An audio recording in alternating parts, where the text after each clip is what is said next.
અંકલેશ્વર જીઆઈડીસીમાં આવેલા સંસ્કારદીપ વિદ્યાલય ખાતે સમાજોપયોગી કાર્યોને આગળ ધપાવવા હેતુથી રચાયેલા શ્રીડી એ આનંદપુરા વિચાર મંચની પ્રથમ વિષય મંથન બેઠકનું આયોજન કરવામાં આવ્યું હતું.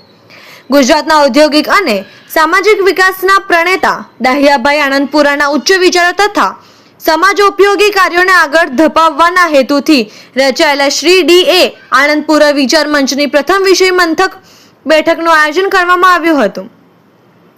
ઔદ્યોગિક વિકાસ અને સામાજિક ઉત્તરદાયિત્વ વિષયને કેન્દ્રમાં રાખીને યોજાયેલી આ બેઠક અંકલેશ્વર જીઆઈડીસીમાં આવેલા પીડી શ્રોફ સંસ્કારદીપ વિદ્યાલયના પ્રવૃત્તિ ખંડ ખાતે યોજાઈ હતી. બેઠકનો મુખ્ય ઉદ્દેશ્ય સદવિચારોનું મંથન કરી સમાજના સ્વાંગી વિકાસ માટે રચનાત્મક કાર્યોને પ્રોત્સાહન આપવાનો રહ્યો હતો. આ પ્રસંગે ઔદ્યોગિક ક્ષેત્રના વિકાસ સાથે સામાજિક ઉત્તરદાયિત્વ નિભાવવાની જરૂરિયાત અંગે વિચાર વિમર્શ કરવામાં આવ્યો હતો.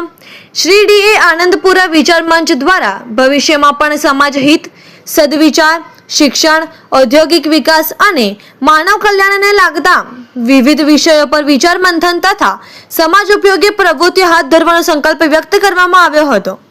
આ સંસ્થા દ્વારા દર મહિને એક બેઠક યોજાશે, જેમાં ખ્યાતનામ વક્તાઓ દ્વારા વક્તવ્ય આપવામાં આવશે. આ પ્રસંગે અંકલેશ્વર ઉદ્યોગ મંડળના પ્રમુખ વિમલ જેઠવા, ઉદ્યોગ અગ્રણી કે નાવડિયા, હિતેન આનંદપુરા, મનોજ આનંદપુરા, નરેશ પૂજારા, હરીશ જોશી સહિતના આગેવાનો